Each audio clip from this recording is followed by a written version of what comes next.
Mr. Ruan Graaf, Yes, welcome to Challenge to Champion podcast. thank you. You are the official first guest, and I think that is suiting because we have a long history.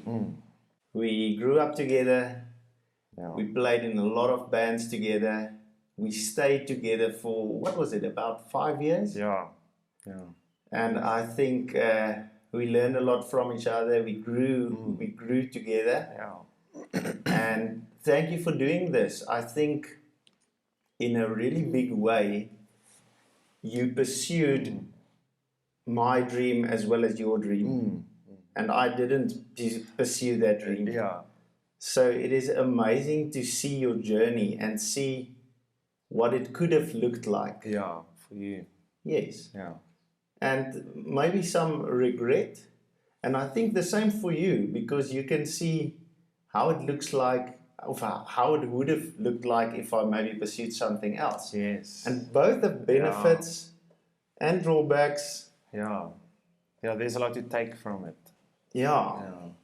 So let's just go back a bit and give the people some of the background of who's Ruan Graaf. And I've introduced myself in the previous podcast. So let's just say a bit about Ruan Graaf and where you grew up and what you currently do. Okay, so I grew up in Secunda, same school as you, and then I recall in grade 11 or 12, I had this discussion with myself because I was going to choose between architecture, to go and study architecture, and music. And so I thought to myself, I can't imagine that we're serving a sadistic God, that will place this desire, extreme, like almost obsession, almost an unhealthy obsession, like of something in you, and then in the same breath make reaching that goal impossible. I can't imagine that's how he works, So I think he places that urge in you to get you to pursue it, because he knows that's where you should be. And so my thinking was, based on that, I was like, I'm pretty sure God wired me to obsess over music so much because he wants me to pursue it, And everything has pointed in the direction that I'm wired for it. Like since we played in churches and stuff, just people around me had an appreciation for my guitar playing, and it's not like it's funny. Even in school, I never had to be like, hey, look at me, look at how good I am at this. Everyone around me, almost in a way, did it for me. Like showed a lot of appreciation for what I do and stuff. And so I didn't even have to say a word. It's like my obsession for it and the time I put in and everything did the talking. And so just going off of what everyone around me was saying, I was like, well, I'm definitely good at this, This has to be something. Yeah, there's something there. And so I decided to go with music, and I asked our old friend Roland van Staden, what do you think I should do? And he linked me up with Harry Panzigre. And I went there, studied. So how they work is it's year courses, but I did 3 years. So I did 2 years on guitar. You did the initial also grade 8 qualification? Yes. Yeah. And after that you did? I did like a music teaching diploma. So that's what, after all the practical grades, you go into teaching diplomas and so on. And so I just did one teaching diploma. What is your current qualification as musician? Or grading wise, or I think the actual amount of knowledge and skill that you have, there's no specific qualification for that. But if we talk about South Africa Music Institute and their qualification and what you gain from them, it's the top qualification. Well, on paper, not so much. Like I think going to TUT, for example, you get a much more respectable qualification on paper. Yes. But the reason I went there and realized it was a good move is because Harry Panzergraaff is an amazing teacher. And so what you get in terms of knowledge there, you won't find at the TETs and stuff. And it's not a big school. No, it's very small. I think I was at the same school, so I know the classes are... It's like 20 max. Yes, that's 20, in a and year. and the rest of the time in specific classes, in the drumming it was like 5 guys. Yeah. So you get real specific teaching. Yes. And focused on yourself. And one-on-one, Yes, a lot of attention. one-on-one attention. And so I went there. Then I think in the second year or so I did 2 years guitar and then 1 year sound, like sound engineering stuff. So I went there, and then I think in the second or third year I was studying, I don't know if you remember, Ampie needed a guitarist. Yes. And we found a way to contact him. I think that was through one of my friends, right? Yeah. Is it Gideon? Gideon. It was Gideon. Gideon, his brother, connected you up with Ampie. Yeah, I remember that. And that was very seamless. Like I said, I would love to play for you. And he said, yeah, cool, I'll bring you my CD.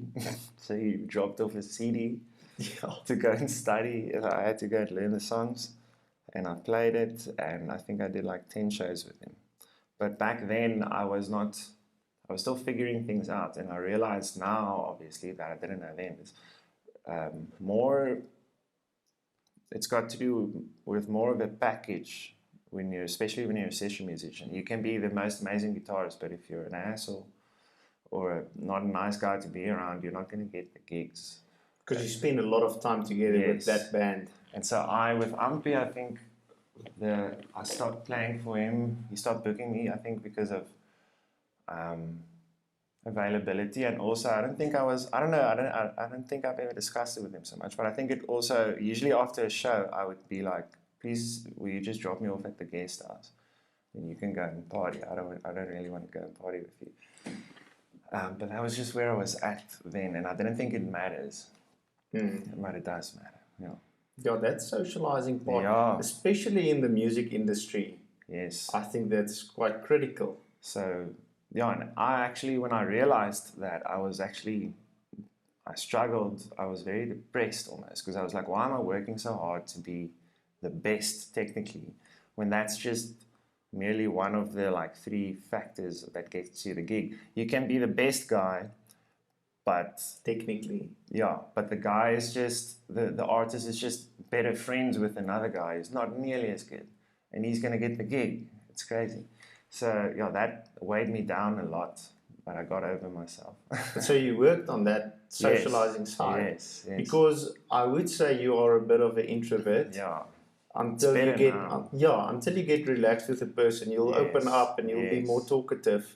But you are more reserved, if I can say, if I can use that word. Yeah, fascinating enough. I think the thing that helped me the most was teaching kids guitar. Because a kid is a kid, and they don't know anything. So you have no reason to feel intimidated, Yes. And that taught me slowly, people skills, basically. And gave you confidence. Yes, and having to talk with the parents and whatnot. So being a music teacher for a while when I was younger definitely sorted out my people skills. Now I'm a lot better, and I can actually stay calm, even in situations that would have almost crippled me. I was so socially awkward, it wasn't even funny. I would stutter, it would look like there's definitely something wrong with me. That's how intensely hard it was for me to talk to people. And it wouldn't be the same around your family and your friends. Yes, they wouldn't know. So that is the strange thing. So, this other guy comes out in these situations. Yeah. So moving on. So then Ampie played for him. After that, I think Johan Foster. No, not Johan Foster. Yeah, but I remember Joe Foster. Joe Foster. Yeah. Played for Joe for a while. Then Bosch. Bosch. Yeah, I made a video. I said I would love to play with you. it's fascinating how much, I think almost 90% of my gigs came from Instagram. Posting a video, tagging them, seeing they liked it, and then sending them a DM, hey, if you ever need me. And then 90% of the gigs came off of that. So it's a very strong platform for musicians. Yeah. I think the amount of people you are playing for at the moment. Yeah, it's insane actually. The best people. So if you only had the social side, like a lot of the guys do, they have a connection. Yeah. It's not going to build this massive platform that you currently have with artists. Yeah. You had the skill to back the talk. Yes, yes. So I think you had to figure out the easy one at the later stage. Yeah. The difficult one you already got in the bag. And that is, I think that is a real big part to your success, because on Instagram, you weren't doing anything social. You were just showing your technicality and the amount of skill that you have on that instrument. Yeah. And that got the people thinking, I want this guy to play for me or to record for me or whatever. And then when they met you, you could bring the social aspect in. Yes. And then they would like you, and then you're booked. I like that my selling point is still the technical side. Like people book me because of how their show sounds, not so much because of how nice I am. I am nice, you know, but that's not my selling point at all. And I think I was so busy cultivating the skill part of it back when I was studying, because I had no gigs, I had no work, but I was still obsessed. And so I was doing something constantly to grow. I stayed with you, like I said earlier, for like 5 years. Yeah, yeah. And the amount of time you spent in your room with a guitar, just recording some insane things. Yeah. I can just think if some people knew, maybe there's a lot of kids that want to play guitar. Yes. If they only knew that you were in their street doing these insane things, they would be freaked out. Yeah. Because you think it's always these type of skilled guys are either in America or... Yes. But it's right there in your room and no one knows about it. Yeah, it's fascinating. In that time, I made like 4 instrumental albums on my own. And I had Jake Wierendahl finish it off for me and stuff. And then now, only last year I put some of it onto Apple Music for the first time. But I mean, that's like, 7 years ago that I made it. Put it on my Apple Music, and then this year I was nominated I am nominated for a instrumental song of the year. And it's amazing. Crazy, yeah. And I assume that the type of work you put out then is not a reflection of the type of skill that you have currently. Yeah, no. I mean, the amount of growth in 7 years would be massive. Yeah, man. So how do you find it possible that you're okay with that being out in the open now, although you feel that doesn't reflect your skill level currently? Yeah, it doesn't do it justice. Well, I still like to hear it. I can obviously get caught up in what could have been better, because like you say, 7 years, you can't compare the two. If I had to do that again now, it'll be completely different way. There's so many ways in which it could be better. Yeah. With the recording, with skill, with video, whatever. Yeah. There's a lot of ways in which it could be better. But how do you think about it in the fact that you're just putting it out there and leaving it out there? I know there's a lot of people like on Instagram or whatever. As soon as they evolve, they delete the old stuff. Yes, no, so that the repertoire can be perfect. No, like, I don't know if it's Picasso or someone who said, like, you should just, as a creative, you should just put art out and then move on, make more and put it out. That's what he said. Like, it's not so much about comparing the older you to the new you in terms of skill or whatever. Like, it's more so about doing it, putting it out into the world. Like, that's supposedly the victory in itself already, you know? It's like Rick Rubin says, like, I'm so proud of this, I'm proud enough of this to put this out into the world. And that's victory in itself. That should be where you call it. It's like, okay, I succeeded. Because it's out. In a way, it can never be finished. Yes. So that is an easy way to procrastinate and say it's not finished yet. It or I'm not needs good something. enough. Yeah. I'm not good enough yet, or imposter syndrome, all of that. And that would prohibit you from taking any action, from putting the things out, because you think it's not yet good enough. I'm gonna maybe do something next week or next month that will make it better. And then life happens. That's not true. Then life happens and it never goes out into the world. And so, yes, we're jumping a lot. We're jumping, but that's okay. That's okay. So I think I did the instrumental stuff and played for them, got to Bauer.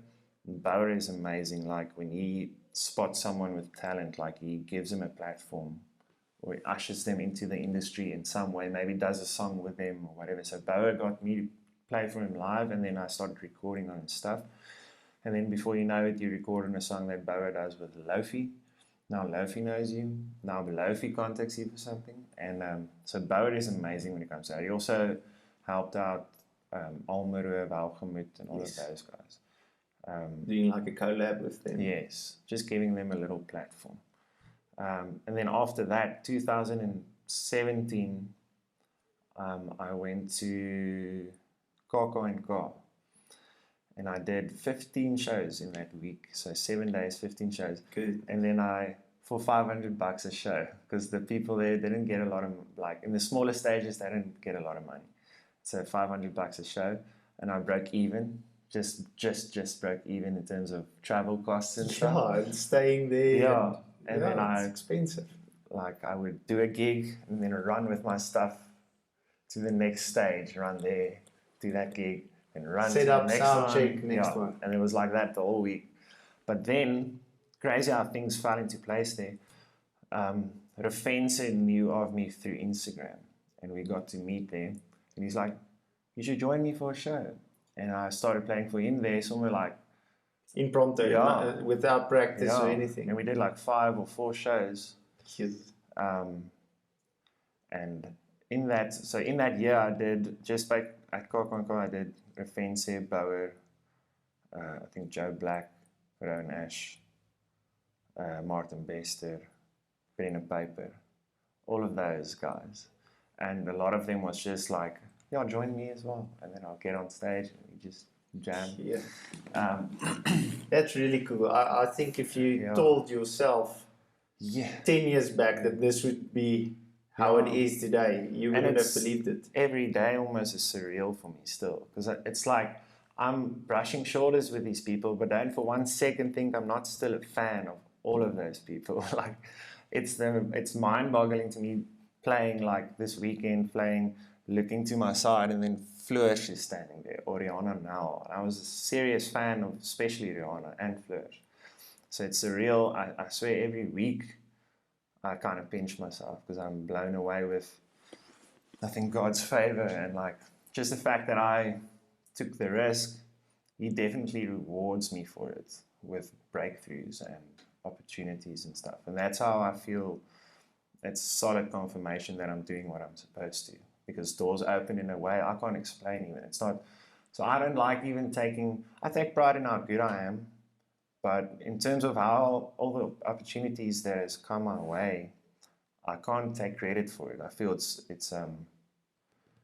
divine favor, you know?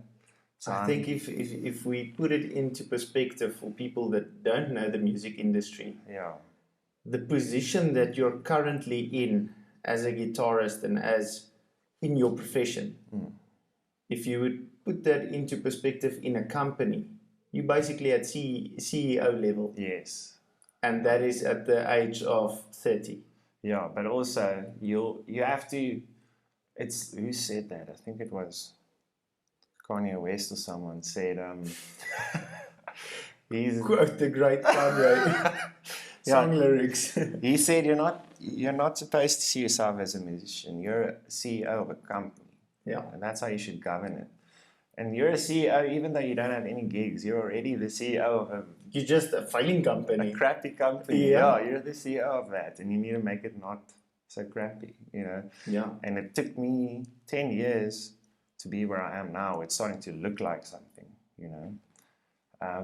It's an industry where you start making money before the rest of your friends, and then they surpass you exponentially.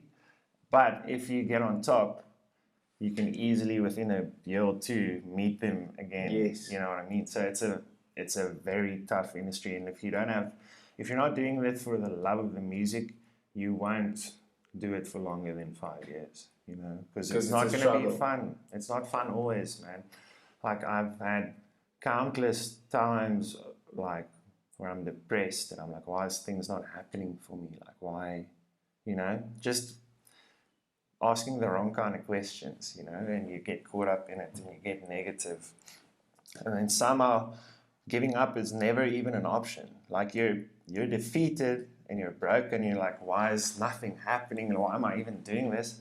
But to stop is not even on the table for you mentally. For me, it wasn't.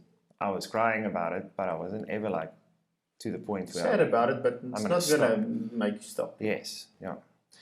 So, and that's okay. I think maybe some people think that is not how it should be, but I think it's okay. It's hard when you're obsessed with it like I am. You know, like I'm really obsessed where I need to watch myself where it starts to make relationships difficult. I'm literally obsessed with it. It flows into everything. Yeah, it's my whole life. Like when I speak, if you see I'm quiet at a get together and you want me to start talking, just bring up a music thing. Yes, yeah, and it's not that you're shy or anything. You actually occupied with figuring out something. Yeah, it's like we would be at a restaurant and everyone's vibing to a song. I analyze the song and I'm like, what are they doing there? Wow, that's amazing. How did they do it like this? Yeah. How did they think about this? No, it's my life. Yeah, like it's I'm 100% wired for music. I realized there's a life coach /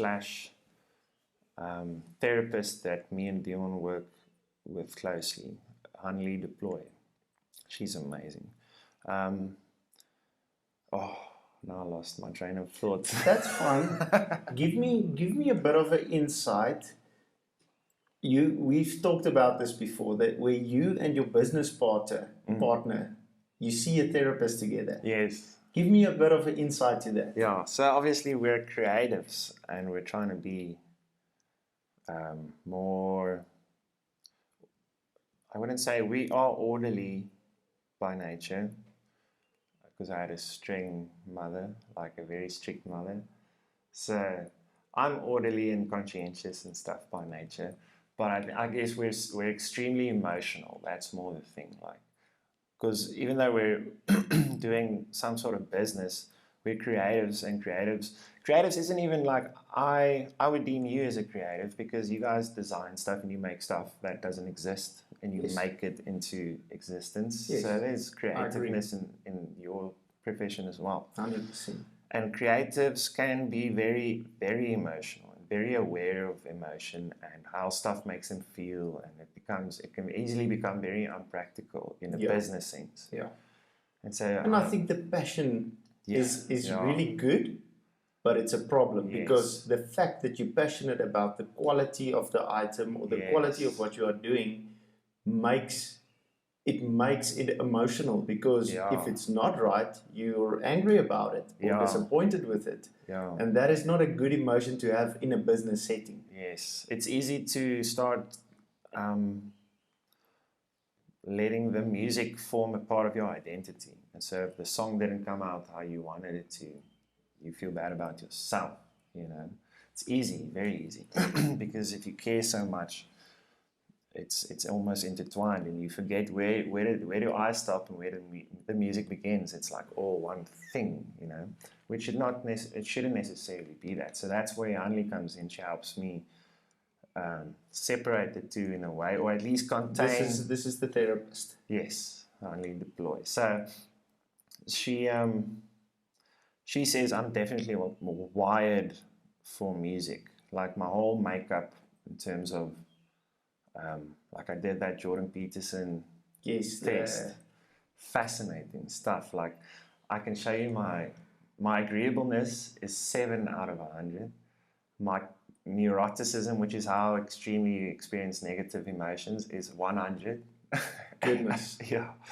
And my How accurate was it? Well, I did it twice. It came in exactly the same way. Yeah, but if you look at yourself, oh yes, man. it maybe takes a bit of introspection, because I did the same thing. Yes. And it's not necessarily that you want those results. Yes, he says your results might shock you. You know, he says that, and it makes complete sense if I start looking at things that have happened in my life, or not necessarily bad or good, just looking at stuff and then looking at my results, it corresponds exactly. So like, just of how I'm made up, I'm wired for music. I mean, 100% neuroticism is a great aid in the studio, because I can tap into the emotion of a song. You know, a song, I mean, it's not a tangible thing, but somehow I can experience exactly what the artist is experiencing with the song they brought to me, and I can experience the emotion that they tried to capture, you know? Yes. And I can tap into it quick. And that's a gift. I don't think everyone can do it. Yeah, a lot of people will see that as a strain on whatever you're trying to do, but I think, and it is sometimes, but it can also be a massive benefit. Yes. And so Annelie helps me, she helped me. She brought under my attention that main, almost, let's call it a superpower that I have, does not translate the same in a relationship. Because just because of, like, let's say, for example, what makes me good in my job is I'm obsessed, borderline selfish, you know. It can be about getting it perfect. Yeah, well, not just about excelling, you know, in the greater scheme now, just excelling and progressing and becoming, in my mind, I want to literally, it sounds ridiculous, but I want to be like the best, the greatest. Like if someone's like, yes, who would do this song justice? You know, I want one name to come up and it should be mine, you know. That's how I'm wired, not in a vain way.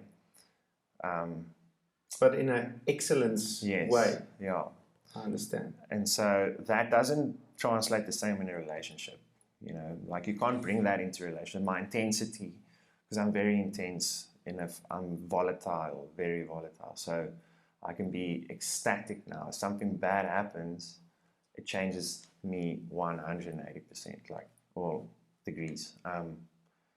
So I'm very volatile and I experience emotion extremely heavily, and it's great in the studio. It's very good in the studio, where you can be making music and almost makes you want to tear up. Yes, you know, you want that, yeah. But that intensity and, like, is it validity? No, volatileness. Yeah, does not correspond the same way in the relationship. You know, so she helped me realize that what makes me good in studio, I have to kind of keep in studio, because it messes up my relationships, you know. And also had to remind me that I'm a person. What if I lose my hand now? What's left? And she helped me realize you need to get to love that guy as well, because that's who you really are, you know. Yeah. And as soon as you lose your ability to do what you feel you're created for, yeah, I don't know if you can recover if you don't love that person that you are without. Well, I can tell you from experience. You need to. If I was still a drummer, I would have had to become a percussionist. just on the hands, you know. But that's true. But I didn't have that realization beforehand. Oh, wow. I had that realization in afterwards. The moment, like Now I'm here. Who am I, and do I even like that guy? Do I like who I have to be now? You had like 5 sessions with Annelie within a blink of an eye, like, and now I have to face this now, like, and there's no choice. I can't go to anyone now. Like, now I need to figure this out now. Crazy. Or you're gonna be miserable. Yes. So that was a terrible thing to have to do, but I mean, if you can go through it, that's why people say a lot of the times this was the best thing that happened to me, even though it was something terrible, because it gave them some realizations and some epiphanies, and they decided, it's like, okay, if I think in this way, or if I interact in this way, then it would change my whole life for the better. Yes. I think that's why we're here, though, is to learn stuff, and to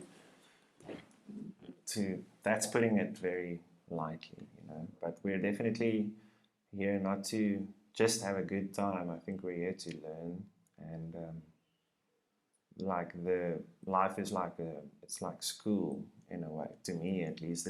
That helps me make sense of the suffering, when you realize, like Jordan Peterson says, when your life is not margaritas on a beach, it might be for a split second, and if it is, enjoy it, because that's not necessarily what we're here for. Life is every Monday morning 10 o'clock. Yes. Tuesday morning 5 o'clock. Yes. I mean, that is your life. Yeah. It isn't that vacations or this thing you do every now and again. It's the daily interactions with your wife, with your business partner, all of those things.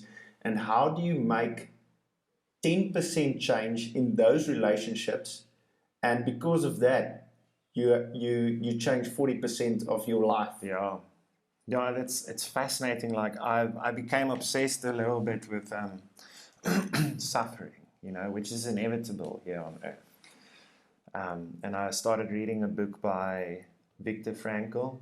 He was in the Nazi concentration camps and stuff, and he developed a what do you call it, like a therapy kind of thing. And he developed this idea that any suffering can be endured as long as you can find a reason for it, or purpose. So purpose is what gives suffering meaning, makes it more than just suffering. And if you find yourself just suffering and you can't see light in any of it, maybe you should go and delve a bit deeper and try and figure out a purpose, your purpose, and the purpose for this thing that's happening to you now, because there is a purpose.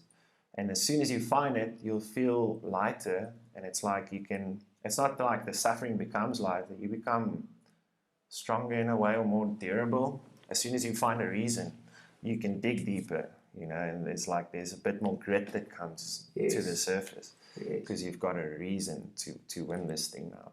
I mean, if you don't have a reason, it's easy to stop. It's easy to give up. Easy. I mean, let's say someone who ended up on the streets has no family, like in his mind, nothing to live for. If someone goes and attacks him, he's more likely to be okay with losing that battle. But if you have a family and all of these reasons that's coming up, you're definitely going to fight until there's nothing left in you, because you have a reason and a purpose.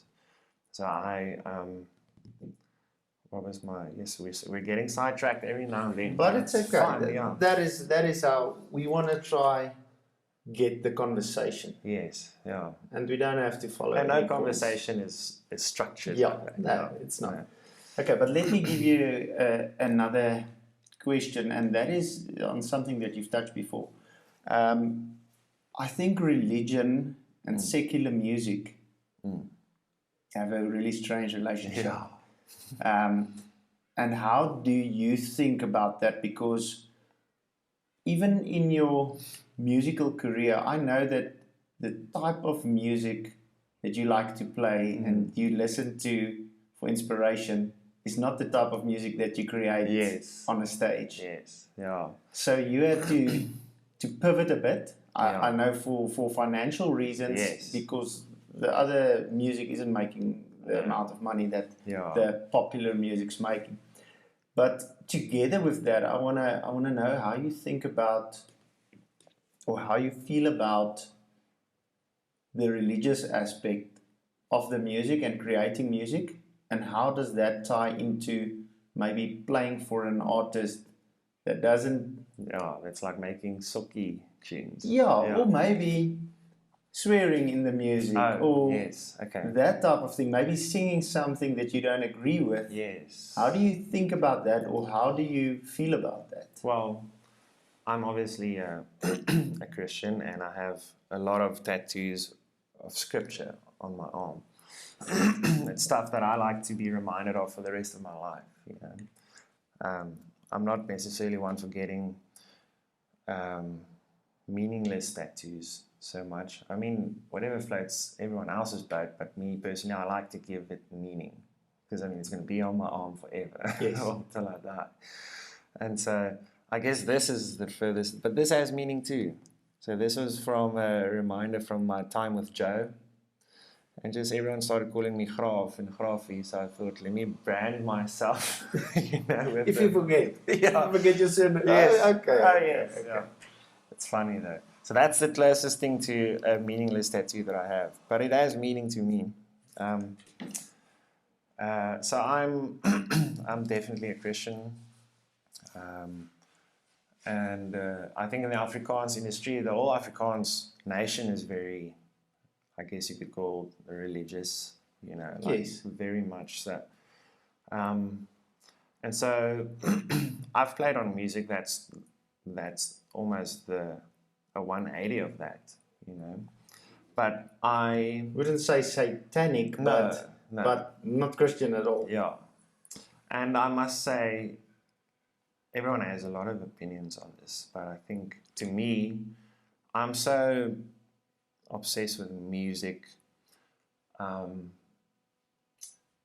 It's like I listen to extremely dark stuff also, like metal, and the lyrics is horrible. And I know I can't even listen to it for too long, because it has an impact on your State of mind. Yeah, it does. But the music is so good, and I struggle to walk away from that. Yeah, the physical guitar playing Yes. and the skill. Yes. And the problem is you can't just put that type of playing in another genre of music. No. It doesn't fit. So I in terms of the religion side, I can separate the two. So for me, what I believe and what I stand for is separate from what kind of music I like to listen to. I mean, now that's even me saying it is, you can see how it's easy to separate if you go and spend some time thinking about it, you know. So when I'm playing on a song where lyrically it's not necessarily something I would agree with, I'm focused on the song, and I'm trying to tap into whatever emotion they're trying to create, because art is art. Like it's like being upset about a comedian that said something offensive. You paid him to make that joke. Yeah, and that's what it needs to be funnier. Yeah. Sometimes that music needs this to be better. And the thing is, those people... It is South Africa. We just experienced load shedding. Yes. But let's get back to the conversation. We were talking about the religious aspect of the music, and how that affects you and how you think about that. So, like I said, like I'm like, it's easy for me to separate their reason for making that song, even though it doesn't correspond with what I believe or what I would sing, for example, if I had to put out a song. Because I'm a musician, not so much a pastor, you know what I mean. And that needs to be taken with a pinch of salt, I guess. I don't mean it in a bad way. Where obviously, if you want to stand for something, you need to stand for it, right? But in the same breath, you can't bring up the argument about guilty by association, because Jesus himself paid a prostitute just to go and talk to her. So from a distance, you can imagine how that would look, you know. What's this guy doing going into that room with that lady now, you know? But his heart was at a completely different place, you know. So that's where I'm with the music. And I guess there is a line, you know, if it comes to like blasphemous kind of lyrics, I won't be a part of that, you know what I mean?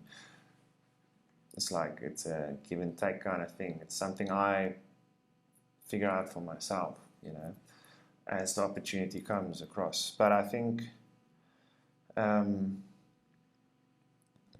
Yeah, so I can easily separate the two. So it doesn't bug me at all. I can imagine it bugs other people who know I'm a Christian and they're like, oh, you're playing on this song or this thing now, like, But it's not, it's different for me. I don't know. I separate the two very clearly, you know.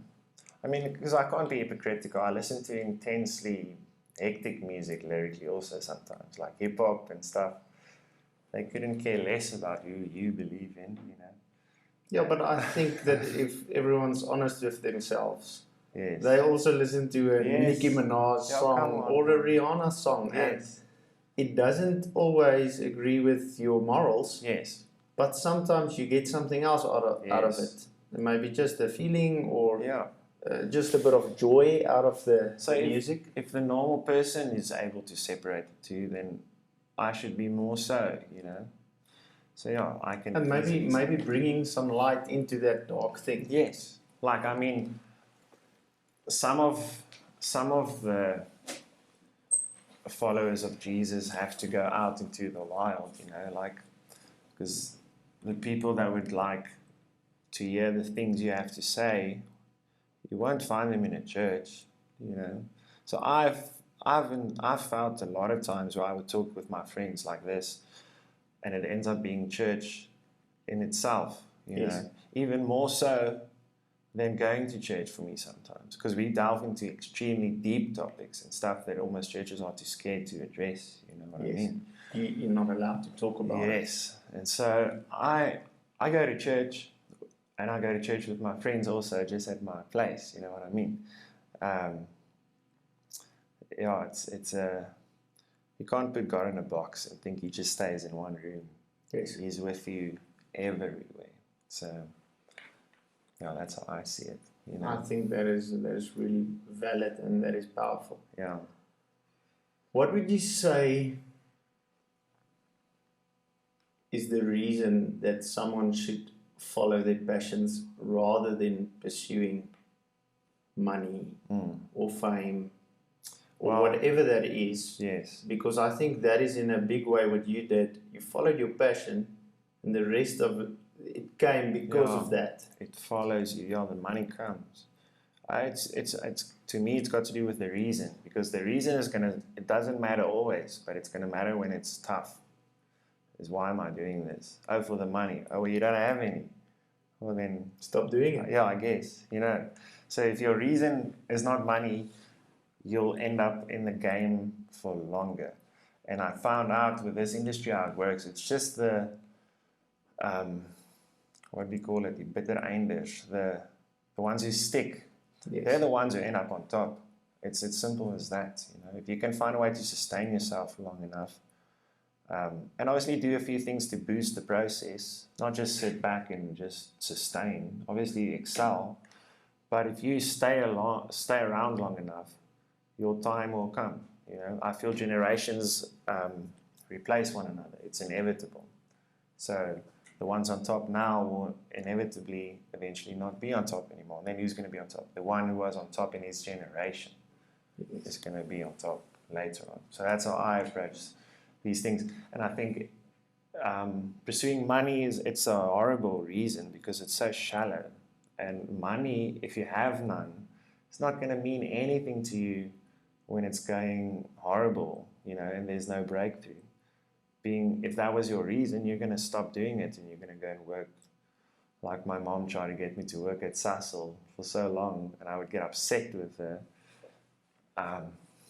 So it's got to do with the reason. That's what I would say. Find what made you fall in love. Let's say music. What made you fall in love with music in the first place? That should never go away. That should always be your reason, you know, always. Because as soon as you start focusing on the money or success, it won't come your way. It's another thing I read in that Viktor Frankl book, where he said he's been telling his students a long time now. And that's one thing that I put to the test, and major breakthrough came. So when I took my focus from the goals I have to shaping myself as a person into a successful person. Did you make that your goal? Yeah, I changed it. Obviously, my goal was all of these tangible things. I want to have a car and this a house. award, or I want to have that much money, or this house, or I want to be this guy in the industry.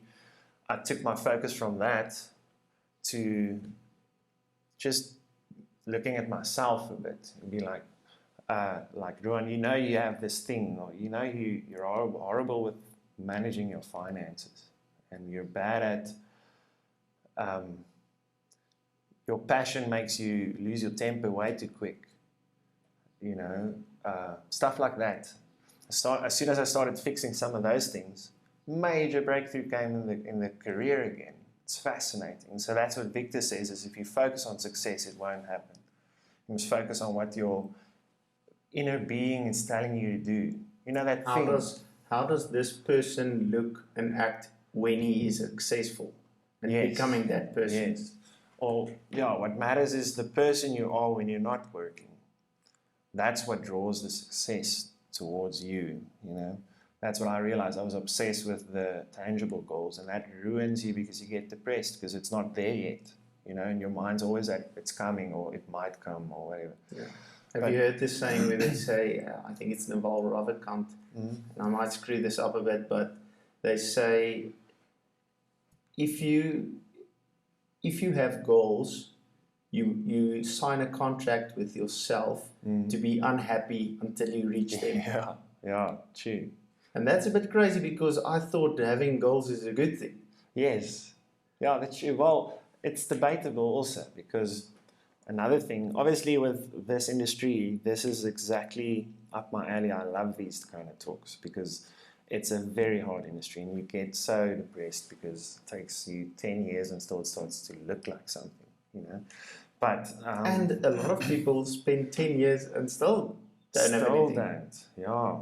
That's why you must learn to love the process. So being like, I usually see sessioning. Obviously, I do that less now. I'm more of a producer. Just explain sessioning. Session guitarist is in where you're a hired gun, like people hire you to go and play for them at shows. And I did that full time, but I realized I would look at a lot of my, what would you call them? Is it peers or like? Yeah. I would look at them and I would look at what are they doing wrong, in my opinion. And that is, I don't want to be obligated to go on a tour when I'm 55. And you have kids and you have a wife. And I still need to go and tour on the road. Touring is grueling sometimes. It's not like, oh, you're sightseeing the whole, no. It's not like a movie dictated. You rock up, you sound check, you might have time to go eat. You go, like, you know, dress up and whatnot, go back, do the gig. And usually if it's a tour, you need to go sleep now. So it's not like you go and you need to back up because tomorrow you have another show. No, it's intense. So I can't see myself doing that so much past 40. It might change. But so the nice thing that you've created is the production side and the studio side of this. And I think that allows you to make this creative job a 9-to-5 job. Yes, and I'm home and I'm working from home and I'm with my people and I don't have to miss anyone, you know. But that also comes with its drawbacks. We touched on this the other day over the phone. Yes. So let me ask you formally. Okay. So when working from home and being in a relationship as well. Yes. Even I go to the office and I work at the office, and then sometimes I just have to do something at home, and it's a problem. It's a nuisance. Yes. Because how much time do you actually spend with your partner? Yeah. How much intimate time? How much talking do you do when you constantly have this thing in the back of your mind that you need to get to? Yes. And so how do you separate those when your office is also your home? Yeah, that's interesting. I think you're always aware of work because you're in that space, so you're reminded of it. But I've learned to allocate times for specific stuff. So I'm working and I'm going to try and work until this time, and then I know my friend or my girlfriend's coming over, and then I'm going to be done working. And then you allocate strictly times for your people, you know, and they'll voice it if you don't do it enough in their favor, and then you can adjust accordingly, you know. And then there's a lot of ways to fix it. If you're your own boss, you can decide when you start to work. So if it's like, oh, my people are complaining that I don't see them enough or they don't get to hang out with me enough, then get up earlier and try and get more of the work done earlier so that you can be there when they want you to, you know? Yeah. So I guess it's just a strict time management thing then. It becomes, and you'll know if it's not strict enough. People will tell you, your girlfriend or your wife will say, like, hey, like, it's been a month now and I'm still not satisfied with how much I get you for myself. And then you go and do something about it. Implement something like, I'll start working 2 hours earlier then, or whatever, you know? Just if there's always a way to fix that. And if that is a priority to you. And a lot of people don't prioritize those relationships or kids or whatever. No, you have to. I mean, you need someone down the line to share all of your success with, right? You can't lose all of them along the way. Be very lonely at the top. And then you're there on the top of the mountain, but you have no one to share that with. That's horrible. So it's like making good food. Now you have to eat the whole thing on your own. It's not the same as seeing. It's the sharing. Yeah, it's the sharing that makes it magical. Okay, let me take us on a bit of another discussion. You are currently in the era where social media dictates so much of what we perceive as life and what life is. And I think that has also had a major change in the music industry and how things operate and how you get noticed.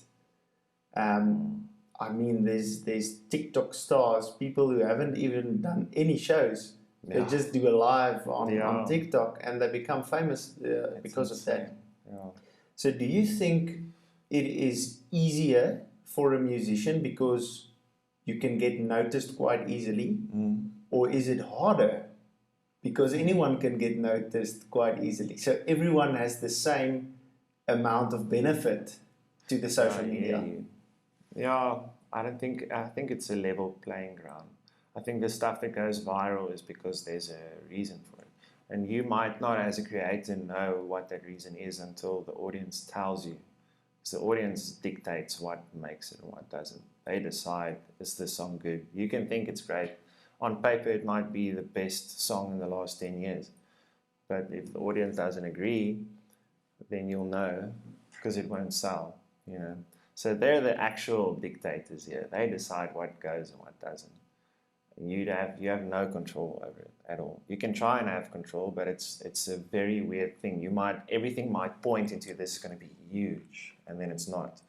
And you might think, oh, this little filler song that we did just to get the album fuller, it's just another song. You know, like, is it Daughters, I think, from John Mayer, was just a filler song, like just a little quick one that he wrote, and it became the biggest hit, I think, of the album. Yeah. So that's a very common thing, and I think in social media as well. If you go and look at, like, Angie U, for example, she just went viral. Jan Blokar, same thing. His friends put demos of him onto YouTube in school. He didn't think it's anything. Yeah, and then it blew up. Yeah, and he got a major deal after school, and he didn't plan for any of that stuff. So the audience kind of dictates, but also you have to separate your identity from that, because if you latch onto it and you see, oh, people don't like my stuff, it means people don't like me. Yeah. You know, and that's not the case ever. You can miss the mark for 16 years or do not enough for 16 years, like Joe Black was doing pub shows for 16 years straight, and then just like the right moment happened, like Johan Foster walked into the wrong bar. He was supposed to go somewhere else for a meeting, walked into the wrong bar, heard Joe Black and Rowan Ash sing, and was like, do you guys have a CD? Joe was like, I've never even seen the inside of a studio before. And then boom, just like that. So it's fascinating. You can see how I said, like, your reason and all of that is still into play with Joe's story. He was there 16 years not for money, because there weren't any money. Looks like an overnight success, Yeah, but he has been... looks like. He says, I love like the thing he says is, it took me 16 years to be an overnight success. Yeah. You know? Yeah. And that's so true. These things, these are complex and very emotional and like touchy-feely this industry is. That's why I need someone like Hanli, who's kind of our life coach, just to help me make sense and keep separating what I have to separate from this so that I don't ruin myself in the process. Of course. Yeah, it's easy to get entangled in the worst kind of stuff. And it won't be worthwhile at that stage. Yes.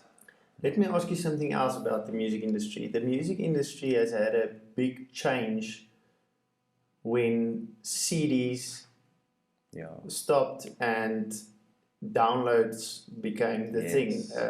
Spotify, Apple Music, all of those. But that has been going for a while now. What is it? 10, probably, 15, something of that years. What do you think is the next iteration? What is the next change in your mind going to be?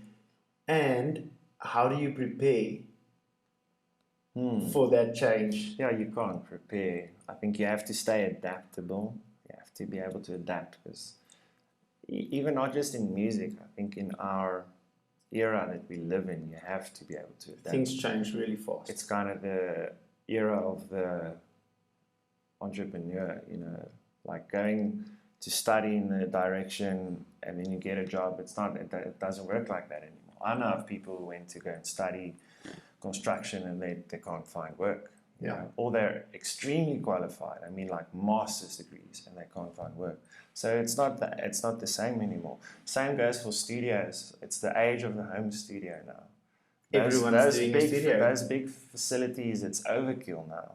To record is so easy. Yeah. I mean, we're recording on a phone with some mics from the internet. Yeah. Anyone can do that. So, and the normal ear is not going to hear the difference between a real drum kit and a program. You will hear it. Yes. But the listener, the buyer, doesn't know the difference. And so now a guy on his MacBook can do what a guy with a 5mm studio can. And I say he can because he's really not doing the same kind of thing, but the normal ear can't tell the difference. So he's technically doing exactly the same thing with a much smaller startup, you know, than a mills and mills massive studio facility. So you have to be adaptable.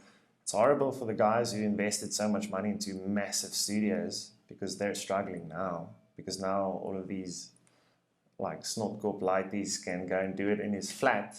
You know what I mean? And it's kind of offensive, I can imagine, for them. Yeah. And it hurts them, I guess, because they, just like me, were obsessed with this thing. They were thinking they're doing the right thing, and then times change. And now that right thing is not necessarily the only option you have, you know. You can buy a MacBook now, and it's got to do more with your intellectual property and your ideas and stuff. And I think that translates into other industries as well.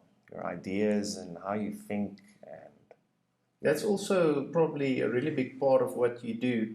You don't just record. You're an amazing musician. So you probably have a lot of input in what is being recorded. And guidance to the artist.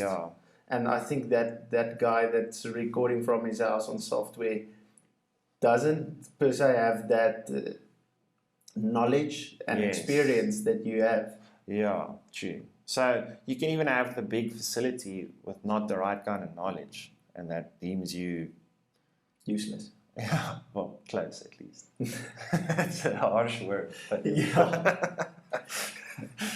you're not really useless. No. You're all right. This is funny. Yeah, it's a close to heart thing for a lot of these musicians. Is how times have changed, and now anyone can do what anyone's doing because technology allows us to, you know. And in terms of CD sales, it had a massive impact on the income of the whole industry. Like back then, like I guess like Bless Bridges and those guys were making bank because they were selling just CDs. From CDs, yeah. And I mean, and shows weren't probably that expensive. Probably not. I think now it didn't make a lot of money. Now, how artists I think make most of the money is with shows and merch. Yes. And now CDs is nothing, and streams. I mean, you get like for example, I'm just going to spitball with like 0.001 cent per stream. It's like nothing. That is your publicity. I've like it's your publicity for a live show. Yeah. You get, Lee Cole, I think, told me, it's more or less 1 million streams equals $50,000. And that's not easy to get 1 million that's streams. not even necessarily all your money. If you're signed, they take most of it. Yeah. So you end up with a few thousand. So now... Dude, and that is when you get 1 million streams. Yeah, it's insane. And 1 million, we don't know, we can't really fathom how much that is. It's a lot. 1 million is a lot. So it just goes to show you're not going to become so rich maybe from royalties and your streams as much as if you manage your business right and you have proper, like spoegwolf, like wines, books, glass, that's where they clothing, and like a website where you subscribe. That's where they make most of their money. You know, yeah. Shows also, but CD sales or like streams is low on the list. They're making money with other stuff. Publicity. Yeah. That is publicity for the rest. And I think they realized that they have built a brand. Yes. They are unique. Their shows are amazing. One of the best live shows in South Africa, for sure. Yeah. Those guys are crazy, but really entertaining to watch. Yes. That's what people want to see. Yes. You should start doing some backflips or climb up the stage. Red Hot Chili Peppers throwing around the guitar naked. You like make it flea or what's you make it like a spectacle. Yes, you know? a bit of a top of a circus. People like staring, so you can give them a reason to. You know. Naval Ravikant also said, if you take the concept of a circus and you show the crowd a bear, they're like, that's all right. And then a guy on a unicycle, that's all right. But if you put the bear on the unicycle, so you need to combine a couple of strange things that shouldn't be working, but it is. Yeah, that's what people want to see. Yeah, things you don't see often. Or hear often. But so it's forced. The times have forced labels and stuff to start thinking different, you know, and they've realized. I know Gillespie, for example, is very focused on TikTok now. So if you come to them and they're like, and you ask them, how can I grow my follow, or like, what do you call it, like advertise my song, you know, the marketing. The first thing they'll probably tell you is TikTok. So you need to find a way, for example, if the song is about braaiing, make a TikTok where you ask people, what's your favorite thing to braai? You know, that's how they start marketing now. Or they make stuff where they sing a piece of the song and then they keep quiet for the rest and just play guitar, and that's where you sing now. Then you do a duet with them. Yeah, that is really cool. I've seen Peyper do a lot of those. Yeah. So that's kind of, it's forced the labels and stuff to start thinking further now, you know. And also, because of the age of the home studio, it's forced producers to start thinking deeper now as well, because now everyone can do it. And now it's come down to more of your intellectual property, your ideas. What's your take on this song? You know, we like this guy's take on ballads, or we like this guy does sookie stuff, you know, and like everyone can do sookie stuff, but they won't sound the same. And so now it's come down to what's your ideas, what's your take on this, your style, your feel to it. Because now everyone can do it. So now it's not about, we have to record there because they have this mic and this kit and this. It's not relevant anymore. Now it's got to do with intellectual property more so. Tell me, what is happening with your own music career? It's Me Shy? No, it's just, that's the handle, but it's just Shy. Yeah. So it's an exclamation mark at the end and capital letters Shy, which is just like a nice contrast to it. Yeah. What's happening with that? Are you still pursuing that? Yeah. So I wanted to jump on it quicker, but our actual studio stuff picked up a lot, so I couldn't do new stuff. But I have a song that I wrote and recorded with Jan Blokos, and it's done. I just need to finalize it and then put it out. So it's like on the verge of getting out another song, and it's amazing. It's way better than that previous EP. But the same thing, I don't even listen to that EP anymore because I cringe. Yes. You know, but it's But out there. you put it out, right? Yes. And you have to. That's what matters. And I think also the fact that it's out there and that you cringe makes sure it signs the contract that the next one will be better. Yes, yes. If it wasn't out there, there's nothing to refer it from and Yes. say, well, this is what it was, this is what it is. No, my success for me in that little EP project was just hearing people say, oh, I saw you brought out stuff where you sing on. That's crazy, you know. Just putting an idea out into the world. Like Ruan is not just a guitarist, he can sing also. And just the fact that people, as well. yeah, just the fact people now know that is victory for me. I don't care if it blew up or got 1 million streams or whatever. I don't care. It's got to do with the concept. That was my thinking. I wasn't trying to become famous or whatever. It was to equip myself and to shape people's perspective of what I'm capable of. You know, that's more of like adding another page to your CV. That's how I take it. You know, like, look, I can do this also. Not, I hope this blows up now. That's not where my head was at. If it was, I would have been miserable with the outcome. But it was more just to put an idea out. And so that's why I like to focus on your reason for tackling something. You know, when young artists come to me and Dion and they're like, guys, this song is going to be the next best thing. Dion usually is like, okay, chill. You're wrong. It's probably not. You know, it's probably not. Yeah. If it is, you're lucky. Yes. Yeah. So your reason must never be, oh, it's going to blow up and be the next best thing. No. Why are you doing this? Because it's fun, maybe, like, and not just fun. That seems a little shallow, but you know what I mean? Like, you have to find a more meaningful reason. Yeah, and you're expressing yourself. Yes. Yes, I love any form of expression when I know someone is giving their best to something. That's why I like America's Got Talent or any show like that. If I see someone doing something really good, it might be chopping an onion. Oh, yes. If I see someone doing that really good, yes, it inspires me. Yes. And I love to see that. Yeah, and that can be anything. It can be yes. balancing a sword, it can be riding a bike, it can be anything. But if I see that someone is so passionate about that, that they give it everything, it inspires. It inspires a lot. Yeah. I think that's so powerful. True. And everyone just doing their best at something. If I'm doing construction work or whatever and I give my all, I think that can inspire someone. Yeah, it's like an appreciation for excellence. Yes. You know? Yes, of course. Yeah. And everyone aspires to be excellent, and so when you see someone getting it right, it excites you. Because you're like, I think deep down you're like, I'm also capable of that. You know, it excites you. It's like, put me in, coach. I want to also do that. You know. Yeah. Yeah. And it allows you to try. Yes. Yeah. That's fascinating. I think this was a really cool conversation, and I think we have a lot more to talk about. Yes. Maybe but we'll do it again down the line. We'll do it again. Yeah. So just give everyone the content of where they can follow you, your handles. Okay. Yeah. What you're busy with at the moment. So I'm just on Instagram only, TikTok, but I'm not very active there. So Instagram, just under my surname Graaff. So it's just GRAAF.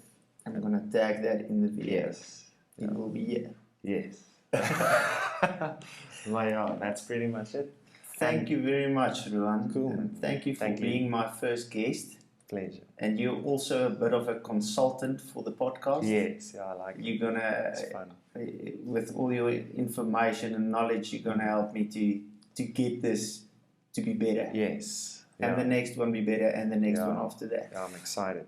So thank you very much for coming as the first guest. Pleasure. And I really enjoyed our conversation. Yeah, me too. Thanks. Like. Bye, guys.